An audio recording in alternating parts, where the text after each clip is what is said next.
Olá, caríssimos irmãos e irmãs. Aqui estamos mais uma vez no programa Aprofundando a Fé do canal da Paróquia de São Miguel. Neste mês de julho, estamos estudando a Santa Missa. Nós já estudamos com nosso amigo e irmão Valdemir a primeira e a segunda parte, os ritos iniciais e a liturgia da palavra. Hoje, neste vídeo, iremos conhecer um pouco mais sobre a terceira parte, a liturgia eucarística, o rito sacramental.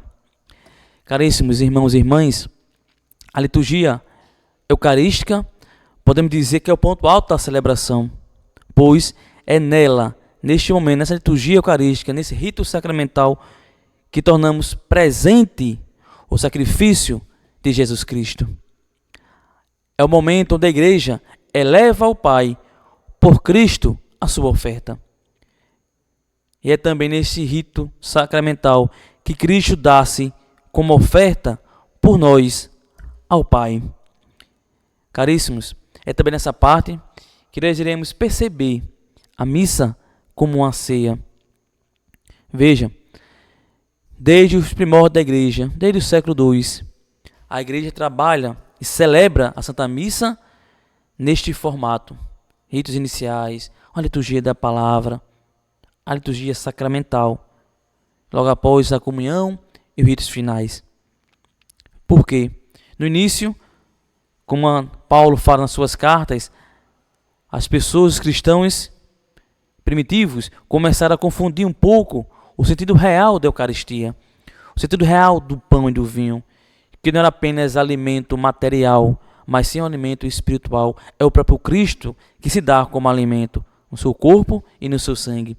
Por isso, desde Paulo nas suas cartas falando e aconselhando ao povo a não comungar a sua própria condenação, a igreja, em sua estrutura e organização, ela começa a dar o formato da Santa Missa que nós celebramos hoje, com seus ritos, suas partes. E por isso, a missa desde o século II, ela tem essa estrutura, essa divisão das partes. E como eu falei, hoje é nosso rito sacramental, a liturgia eucarística.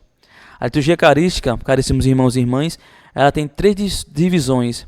Primeiramente, se dá a apresentação das oferendas. Depois, nós temos a oração eucarística.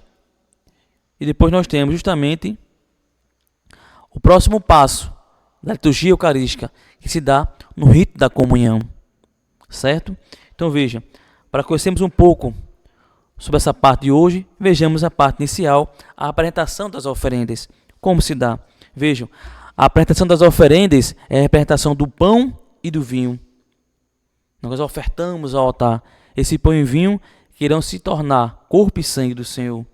O pão e o vinho representa para nós a vida do homem, a vida de cada ser, pois é aqui que nós colocamos o que nós somos, o que nós fazemos. É o trabalho, o suor de nossas mãos. É aqui que nós ofertamos a Deus, ou seja, ofertamos ao Senhor a nossa vida. E o Senhor irá nos dar o alimento para a nossa caminhada, o alimento da nossa vida, que nos levará à salvação. Neste momento também das oferendas, temos também a água. Se você prestar atenção ali na parte das oferendas, o padre recebe a oferta. No cálice põe um vinho, depois põe uma gota de água, justamente para apresentar a humanidade que é diluída em Cristo. Na antiguidade, para os judeus ao beberem vinho, eles colocavam água no vinho para diluir o vinho. Na igreja, esse símbolo, essa ceia também, a Santa Ceia que se inicia na cultura judaica com Cristo e os apóstolos, a água vem simbolizar não mais a diluição no puro vinho, e sim vem demonstrar, revelar simbolicamente esta humanidade que se dilui em Cristo Jesus. Dentro da apresentação das oferendas, temos também o início da preparação do altar. Ali, um sacerdote, ele recebe o cálice, e ali ele tira o corporal, forra a mesa, está o sanguíneo, põe-se o cálice, coloca-se o missal. Você está preparando essa mesa, preparando o altar do Senhor.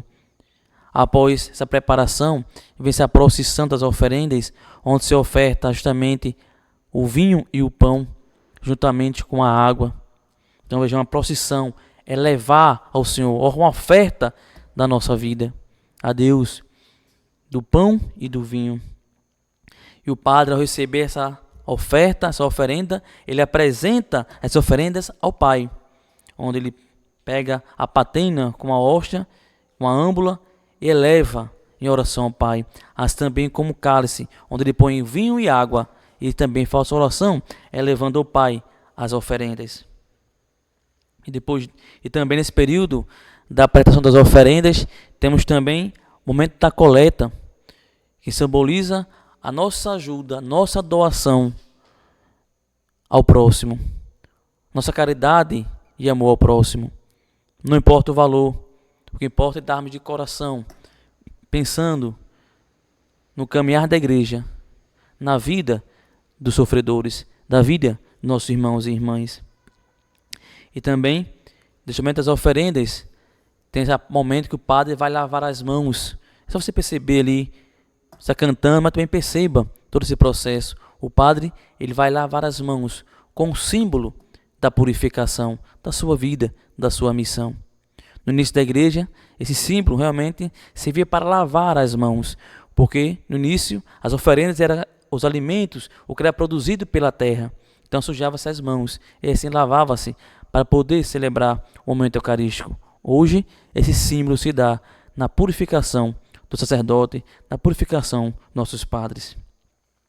Em sequência, nós temos o convite à oração sobre as oferendas, onde o padre convida, orai, irmãos e irmãs. Essa oração que o padre nos convida é o momento de unir as nossas orações, a oração de todo o povo de Deus, com a oração do próprio sacerdote.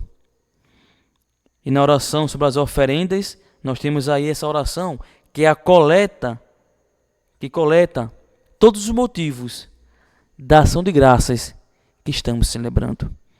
E aí, claro, após essa oração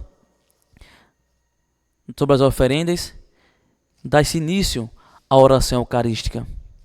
Veja, a oração eucarística, reforçando, é o ponto alto da celebração, pois o Cristo se dá por nós.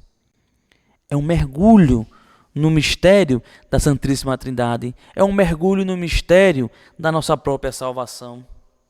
Veja, que belíssimo. Essa oração eucarística, que vamos ter o momento da prece de ação de graças e santificação de todo o povo de Deus, das nossas oferendas. Essa momento da oração eucarística se inicia justamente com o prefácio. O prefácio introduz a Assembleia na grande ação de graças. E são diversos prefácios, marianos, aos santos, aos mártires, do tempo comum. Dependendo da festa, dependendo do tempo litúrgico, cada prefácio é utilizado. Você pode perceber nas Santas Missas que os prefácios variam, porque variam de acordo com o momento da celebração, com a celebração que está sendo celebrada, se é solene, se é festa de um santo, de um padroeiro, de uma santa mulher, de um santo, de um mártir, ou seja, os prefácios vão de acordo com o momento da ação de graças, porque introduz a Assembleia a este momento. E são diversos temas dos prefácios que nós temos na oração eucarística. Após o prefácio, nós temos aí o momento do santo, onde toda a Assembleia ela faz sua primeira grande aclamação, ou seja, dizendo que Deus é santo, E seja forte, firme. Claro, esse santo, a gente pede numa instrução gerada do missal romano, seja cantado todos os momentos. Mas, se não for possível em todos os momentos, mas que pelo menos as missas dominicais, o santo seja assim cantado. Após o santo, aí a invocação do Espírito Santo, pois é através do Espírito Santo que Cristo realizou e realiza a sua ação.